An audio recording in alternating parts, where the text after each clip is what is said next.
You're listening to IOE Insights, the UCL Institute of Education podcast at University College London.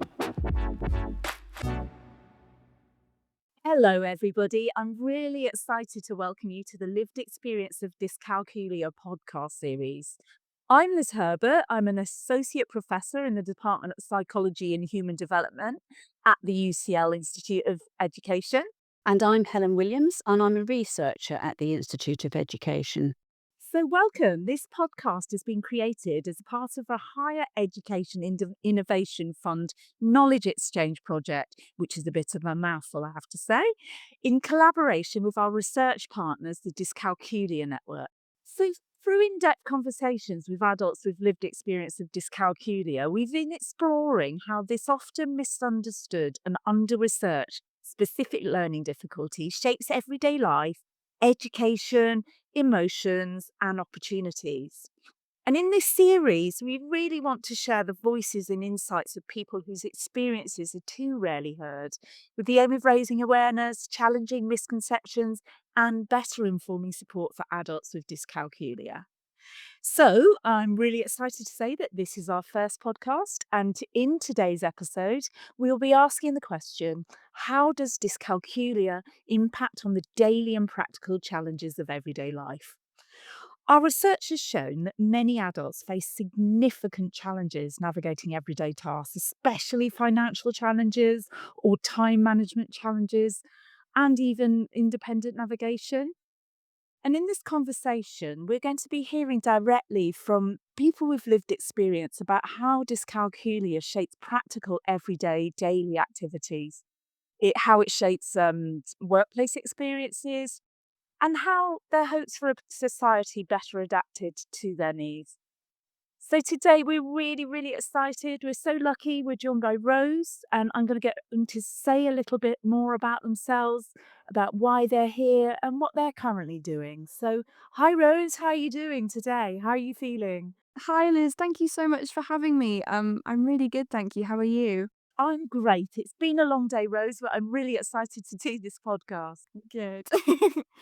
So yeah, tell us a little bit about yourself, Rose. Yeah, so currently I'm working in a local theatre where I live as a class leader in drama, youth drama. And my role basically is to look out for the young people that are in the drama classes, organize, what events they get to do, plays they get to participate in, looking over the other leaders who are doing the drama classes as well. So it's a really lovely creative job. And then on the side of that, I also run my own little mini business as a character performer where I perform as various different characters for children's events and parties. So only last week I was a bit of a rogue Willy Wonka, which was certainly interesting. But yeah, they're both really fun jobs, and I feel very lucky to have them because they don't really feel like jobs. Gosh, Joy, I am so jealous. That just it sounds like so much fun. So yeah, and it's really sad that we don't get to see a picture of you dressed up as Willy Wonka. So anyway, maybe that's something we can share on our website afterwards. Okay, Rose. So yeah, now we're here to talk about dyscalculia today. So a lot of our questions will kind of feed into your experiences, your lived experiences, so that you can share those with us. So I won't ask any specific questions about that because I am going to pass on to my colleague Helen. And Helen is going to ask you some questions that relate to both our recent research findings, all about lived experience of dyscalculia, but, to find out about you personally, Rose. So over to you, Helen. Thank you, Liz. Thank you for that lovely introduction. Rose, you've got a very interesting sounding job, and I'm really pleased that you're able to join us in our discussion today about the challenges faced to day living, because to all intents and purposes, you sound like you've got a great job, a great career, and there are absolutely no barriers or difficulties. However, as you will know, our research indicated that many dyscalculic people face challenges with aspects of their day-to-day living. And I wonder if you can explain how dyscalculia affects your day-to-day life. Absolutely. That's a really interesting point that you've made, where a lot of people would probably look at what I do for a living, and think, wow, she's got that all sorted. That's amazing. But a lot of, nearly all of my job, I don't do independently. I'm 21, but it's mostly supported by my mum, particularly in terms of, running my own business. We were big believers in focusing on what I can do rather than what I can't do. And so we focused on the fact that I like performing and I like working with young children. However, in terms of budgeting, buying costumes, and even travel, these are all things that I need to rely on somebody else for, and that I need support in. Even, getting messages from people who want bookings, I need to double check with my mum or a family member just to make sure that I'm not saying yes to something that actually I'm not available for. And it's part of when you say day-to-day life as well. It can be small things that people don't think about, like how long, a session is. If I were to do a birthday party, if somebody tells me it's an hour long, I can't picture how long an hour is in my mind. If people give me times, it just looks like a jumble of numbers. It doesn't really mean anything. So, particularly in what I do for work, even though it might not look like it on the outside, I rely heavily on family actually to get me through basic things. Okay, thank you. You've given us a lot of information there, and I just wonder whether we can pick up on one or two things. You talked about a difficulty with budget and with costumes and with travel and with making bookings, and you're highly reliant on your mum to help you. So I just wondered, long term, have you thought about how that might impact your life going forward? I mean, you're young at the moment, 21. But, is your mum always going to be able to help you with this? And what strategies might you want to put in place to mitigate that in the future, do you think? Yeah, this is something that I've been thinking a lot about, particularly at the moment. Being in your 20s with dyscalculia looks very, very different from being a teenager or a child. When you're in the school system, you've got teachers around you pointing you where to go. You've got a bell telling you where you've got to be and when, a lovely timetable that tells you what classes you go to. And then the minute you leave that system, you realize, oh, actually, this stuff, I really struggle with this, and I rely heavily on a parent. And in all honesty, I think I would probably, the best way to describe myself, because sometimes it's hard to kind of convey how my dyscalculia affects me, I would probably call myself number blind. I do have it really severe. I struggle with being able to even, buy a pint of milk from the shops. I would struggle to learn how to drive. I rely on my mum to read a bus timetable and make sure that I can catch the right bus. So these are all big questions of what would happen if I didn't have that support system. And in all honesty, I'm not actually too sure. I think I would have to find some level of support, whether that be a friend or another adult, or, I think I even came across my mind, would I have to pay someone to do that for me, particularly if I ran a business? Because these are just things I cannot do, and I think I would, and there is only so much that you can put in place to kind of help sometimes with these things. So I think it would be a struggle to think what life would look like a little bit to be completely independent. Yeah, that's a really interesting observation. And again, you've given such a lot of insights there into the life of a dyscalculic adult. I was very struck by the fact that you said that when you're at school, you've got that very supportive environment with bells going off and teachers pointing you in the right direction. So, thinking back to when you were at school, I just wonder, do you think it prepared you well for life beyond school? Did your teachers know that you had dyscalculia, for example, and did they give you strategies to help you prepare for outside life? Yeah, I think school was an interesting one because particularly primary school, I think it was just in a time where people really, really didn't know what dyscalculia was or had never even heard of the term before. And when it's first started cropping up that I obviously was really struggling with maths. I couldn't read a clock and I couldn't count money, all that sort of basic life skills stuff. I remember my primary school teacher saying to my mum that I was probably doing it for attention, because there's no way that somebody could be this bad and be struggling this bad if it wasn't for attention. And then as I grew older, my mum actually put in the research and found the term dyscalculia, and kind of before I even had a diagnosis, because I was diagnosed when I was 18, so it was I think a year after I'd left school. So a lot of the teachers, I think, were aware that I struggled with maths. They knew the term dyscalculia, but in terms of support, I kind of just had to crack on with it. Mainly because I don't actually think they overly knew what to do with it, particularly with exams. I think they were trying to give as support in a way that they felt was supportive, but probably in a lot of ways I had to kind of find my own ways of dealing with it. Mm. I'm very struck by the fact that despite these difficulties, you've managed to be successful, start your own business, and you've talked a lot about using maths actually. So you've obviously been able to confront any fears or worries that you have. What about other employment? Before you started your own work, did you have another kind of job or role? Yeah, well, I was actually very lucky because I sort of struggled with the idea of leaving school and going straight into university. I just didn't feel comfortable with that. And I live in Dumfries and Galloway, and there was an area, a wee sort of creative place called Mowbray, and it was a storytelling centre basically.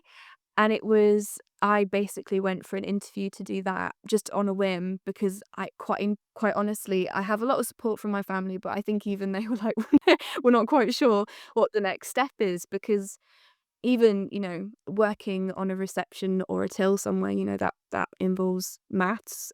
But this role at Mowbray was fantastic because the woman that was my manager actually worked with a lot of children with disabilities and learning disabilities, and she'd heard of my dyscalculia before. And so she was kind of the first person who knew how to deal with it. And if because I usually make some sort of mathematical mistake that's probably really simple to somebody else, but she understood, oh, I know what that is, it's just her dyscalculia. And a lot of my role, they focused more on the fact that I could do storytelling for children, I could do the tours, I could dress up in character and I would perform for families. And those are the things I could do, and that's what they mainly focused on. But then again, in terms of filling in because I had to fill in an invoice sheet and all that stuff. And again, I think my manager ended up having to do it for me because I just couldn't figure out what I was supposed to put down. I couldn't have even told anyone how much I was getting paid or how long I was working for. I just was completely in the dark about it. But I was having a lovely time. Um, so that was my first job, and that kind of gave me a taste of, oh, actually, I can do this and I'm good at this. And with support, I can actually do that for a living. Okay. So actually, that's a really important point, I think, about playing to your strengths and really looking for the strengths that you clearly have and really utilizing those rather than focusing on the differences. And it sounds like you had a really supportive employer. So, one of the things that we're hoping to do through this podcast series is to raise awareness about dyscalculia for employers. And you say that your employer knew about dyscalculia or had heard of it? Yes, yes, she did. I think it helped because before she'd sort of become a manager for the role that I was working in, she was actually brought into the centre to focus purely on children with learning disabilities and disabilities in general. So it was actually brilliant because I've had a few job work interviews before after that, and nearly every single one I've had to sort of say I've got dyscalculia, because you can't really lie about that. And every employer has gone, oh, I've never heard of that, or they have to. I think one Googled it during the interview because he never heard of it before. So she was the first person who was like, oh yeah, I know what that is, and could support me without me even actually having to explain anything, which was brilliant. That's great, thank you. And what message do you think you would want to send out to employers, and not just on your behalf, but on behalf of fellow dyscalculics? I think that the key thing that employers need to kind of understand is it's okay to be, told a term, or, have it in a, someone ticked a box and they can see, oh, right, they've got dyscalculia. And I think that sometimes, because, they're allowing you to have an interview, and they almost feel like they've sometimes checked a box, because, it's all right, we will employ you even though you've got dyscalculia, and that's brilliant. But I think it's sometimes understanding that dyscalculia is a spectrum. People deal with it in a very different way. For example, mine is quite severe. I have a friend who's also got dyscalculia, who can read, a digital clock, can do that, but, struggles with it a little bit. So it's all a spectrum. So I would say the best thing to do is listen to the person you've employed. And if you genuinely want to support them and give them their best shot in that role, I think the best thing you can do is sit down with them and have a meeting and say, right, what is it exactly that you struggle with? Even if it's like a bullet point by bullet point, what is it that you cannot do? Just so that you can have it in your mind, because there's been a few, roles that I've gone to where people have said they would support me, but then not actually gone and asked me what it is that I struggle with, and then I end up struggling with it, and then they go, oh, but you never told me. So I think the best thing to do is really communicate with the person with dyscalculia, so that they can have the most seamless process possible when doing that job. Okay, that's really helpful. So really, it's about a transition into a job, an induction period where both the employer and the employee really get to know one another, and probably also picking up an earlier point that you made about playing to people's strengths. So knowing that people with dyscalculia do have huge strengths, and really getting them to focus on their strengths rather than on the difficulties that they have. Okay, I'm just going to go back to something you mentioned earlier on. I'm just thinking about adaptations in the workplace again, and thinking about how society could be better adapted to the needs of dyscalculic adults. Lots of the participants in our research mentioned this as a particular issue. And you mentioned difficulties with driving, with telling the time, and with using timetables. So, do you think there are implications for wider society and how we might adapt to the needs of dyscalculic people? Yeah, I think there is a long way to go in actually understanding how, these day-to-day things can be a real struggle for people with dyscalculia. I remember there being a point where, me and my family had to have a conversation about what was going to happen when I left school, because they just couldn't think, how can she be employed? And there's always the concern of, being able to pay for things, being able to read a clock, and time things, and like you said before, like knowing how to drive. That's something that I will probably always really struggle with, or maybe even never be able to really do, because it's just, because I struggle reading signs, or I struggle with distancing. That's another thing people don't know about dyscalculia: sequencing and distancing, knowing months of the year in order. It's not even always just numbers. So I think I think a thing that wider society could probably look at is to really, I mean, something like this podcast is fantastic, really, educate yourselves on it fully, listen to people with dyscalculia. I have a few friends who just assumed that when I say I have it, they go, oh, well, she's just jumbly with numbers, and don't realize that it's actually a lot more severe than that. So, and I think take on board, how can I make this easier for a person? One of my friends figured out that the length of time I think my lunch break was the same amount of time as like so many Taylor Swift songs. So if I listened to so many Taylor Swift songs, I would know that was my lunch break, and I could go back and do it. So it's tiny things like that that are so brilliant and really thoughtful. And I think that would be brilliant if wider society kind of went in with that. Yeah, that's a lovely strategy. I really like that. And thinking about the long-term impact, thinking about education, for example. So when you were at school, you said that largely your teachers supported you and were aware that you had difficulties and a structured environment helped. Do you think there are some possible impacts on the way that we support teachers in learning about dyscalculia and strategies to help students, particularly preparing them for the life outside of school? Yeah, absolutely. I think it's a real shame because there were a lot of teachers that I had that wanted to support me, but honestly just didn't know how. And I can't blame them because if you're not told what to do, how can you know? And if you're dealing with a child or young person that cannot read a clock and cannot understand money, and like even I remember in home ec I kept baking or like burning all of my baking because I couldn't work enough, and they were like, "Oh, what do we do?" And because it's not described to them. And I remember when I went for my diagnosis and they were talking about my exams and how obviously when you do an exam, it's timed. And the teachers were trying to figure out how that would work for me because it was a bit of an unfair advantage. I can't tell the time.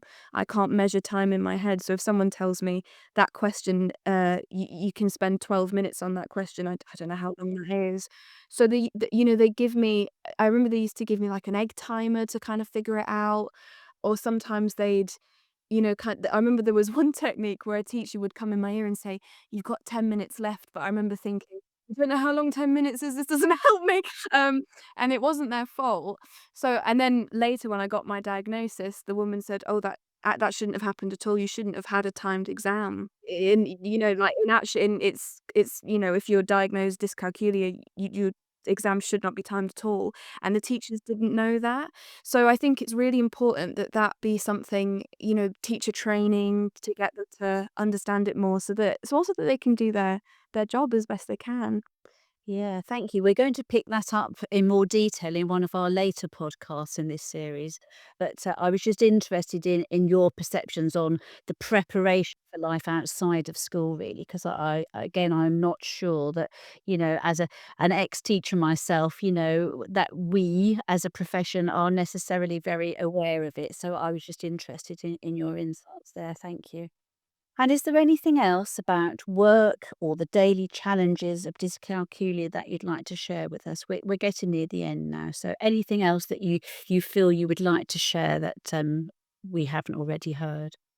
Yeah. I think that just being an adult with dyscalculia obviously is really interesting. I can see things every day. I think it's brilliant to see how much people starting to understand it more, starting to recognize it more, and are more willing to support people with it as well, which is fantastic. And really good for our confidence as well. It makes you feel capable of doing things. And I think for any young person or adult with dyscalculia, I feel one of the things that helped me most is focusing on what you can do, what you are good at, because actually I've found that because of my dyscalculia, it's made me incredibly creative, which I wouldn't be without dyscalculia. So don't look at it as a thing that makes you, you know, as a downward thing from other people. Just focus on what you can do, and it makes you feel a lot more um, okay about it. Great. That's really good because that came through very strongly on our research that lots of participants said to me how creative they were. So actually that's a really good point to leave on. Liz, is there anything else that you'd like to come in with before we end? Yeah, if that's okay. I've just been thinking about what you've been saying, Rose, and I'm just thinking you said so much about the workplace and how you've kind of adapted and you've been so kind of strong in sort of going to your workplace and explaining your needs. I know for a lot of adults with dyscalculia that may not be that easy, but I was also thinking about the social aspects of those kind of daily challenges that you may face. So, when I'm thinking of Rose's life, you getting up, maybe you go to the gym, maybe you go out with your friends in the evening. Is there any kind of challenges you face with the kind of social aspects? Because, that's a big part of our daily life, isn't it? Yeah. Oh, yeah, absolutely. I mean, to be honest, By the way, you made me sound very fabulous going to the gym. My goodness. An ideal one. Absolutely, I do that every day. Now, I think that for me personally, actually, and it's something because it's all I've ever known. I'm sort of used to it by now, but I have so many interactions that are so cringy or embarrassing. Like, getting the time wrong. Like, there was one session that I was booked for at a school. It was to do a craft session at a school, and I came and I was all in costume and everything was great. And then the teacher looked at me and she went, "You're an hour late." And I got and I was like, "Oh no!" And there was nothing I could do about it. And it's just like tiny things like that. Or my work, I remember for my first job that I had to do, we had to get supplies from shops to do craft workshops and creative workshops, and they would give me cash from the petty cash tin, and I wasn't allowed to use my credit card, and I hate to this day, I will not use cash in a shop. It just gives me so much anxiety. I can't even, like, explain it to you. The whole idea of change and, no, it makes me want to vomit. So yeah, it's like tiny things like that, just day-to-day life that I think it just, you can be absolutely fine and feel really confident about yourself, and then you can just have one thing that just really knocks your confidence, and it can be the most random thing as well. How about if you went for, like, lunch with your friends or a coffee and you had to split a bill? I mean, how do you kind of approach I mean, I'm guessing you're open with your friends about being dyscalculic, but Yeah, no, absolutely. I mean, they all know, mainly because most of my friends are work friends. So, like, I remember telling them at the beginning, and then slowly I think it's brilliant when you hang out with someone with dyscalculia because, it's almost a given. You get to realize how their brain works just naturally. And I think that, like, things like, going for dinner and like birthday dinners and things, they just already know not to include me in that conversation. They just don't bother because I just sort of sit quietly and just let them get on with it, which is, yeah, this is your problem because they know I'll pay, but I just trust that they're, doing the right thing, which they obviously are. But moments like that, I actually really, I feel really grateful for my friends because they never make me feel like an idiot as well. They just sort of crack on with it. Brilliant. I wonder if I can just come back in there, Liz, and pick up one thing again. You're obviously a highly competent and confident adult. Do you think that there are some maybe safeguarding implications for adults that might not have social skills in terms of maybe being taken advantage of? I was just thinking as you were talking about, not being able to handle the money, for example, and relying on people. Do you think there are, or do you know of any situations where people have been taken advantage of? Yeah, that's a really good question. I don't know of any situations, like I've never heard or seen of that personally, but I can imagine that it definitely happens. I think one of the interesting things about me, and it sounds very big-headed, but I don't necessarily look or sound like somebody that struggles with maths as badly as I do, which I think is why sometimes people don't take when I say I have dyscalculia, they don't take it always as seriously, just because I don't think they ever think it's as bad as it is. But I can totally see how because you're putting a lot of trust into people all the time to make sure that they're doing the right thing because you have no other choice as well. In things like splitting a bill, it's not like you can, well, I'll give it a go this time. It's just something you can't do. And I can imagine that I'm very, very fortunate to have a family that support me and that I know I can trust, but that's not the case for everybody. And I can only imagine that must definitely happen. People being taken advantage of, definitely. So again, I'm thinking there's a societal and maybe an educational role in giving young people the skills to be maybe more assertive and to kind of know their rights. I can see that that might be something to pick up on. And I think as well, Helen and Rose there, it's like when we know that dyscalculia often co-occurs with other specific learning difficulties like dyslexia and oral language difficulties. And if you have a language difficulty, I mean, you're so articulate, Rose. Yeah, some of those kind of challenges may make it even more difficult if there's those co-occurring difficulties. Absolutely, yeah. I mean, like you say, I have actually also got dyslexia, and we're looking into trying to get me an autism diagnosis as well. So yeah, I think that's the other thing people don't realize is that dyscalculia definitely comes in pairs. It's very rare that it's just on its own, which is even, even more important that it's brought into wider society, because it's not just the dyscalculia people are struggling with, it's usually something else as well. Absolutely, absolutely. And that tends to be the norm rather than be an occasional thing where And again, that was borne out by both our research and in the general research, is that it does often co-occur with other difficulties. Yeah.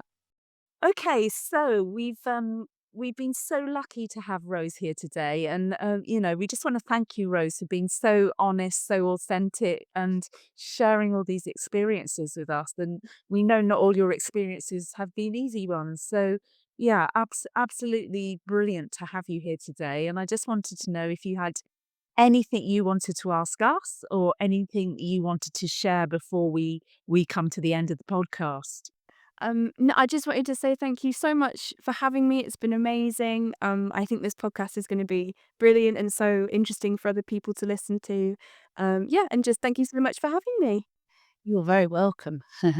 Yeah, very welcome. And I want to say thank you to Helen as well, and to UCL, to IOE UCL for sharing this podcast for us. And we hope we get lots of listeners because we think it's really important. So yes, so thank you for joining us today for this conversation on daily life with dyscalculia. And your insights, Rose, have really helped to illuminate the realities that many adults face and highlight the need for greater awareness and support across society.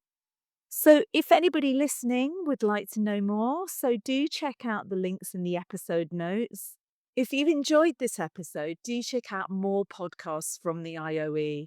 Just search IOE Insights and check out the Dyscalculia Network on LinkedIn, who have been our research partners. And a quick favor before you go, if you're listening on Apple or Spotify, we'd really appreciate it if you could give the IOE Insights podcast a rating. 5 stars would, of course, be brilliant, but you don't have to do that. And that will help us to reach more people who may be interested in hearing about the IOE. So I'm Liz Herbert. And I'm Helen Williams. Thanks to Rose again, and thank you all for listening today. Thank you. And we can be contacted via our LinkedIn profiles, which will be shared in the episode notes. So thanks, everybody, and we'll see you for our second podcast soon. Thanks for listening. Search IOE Insights for more podcasts from the IOE.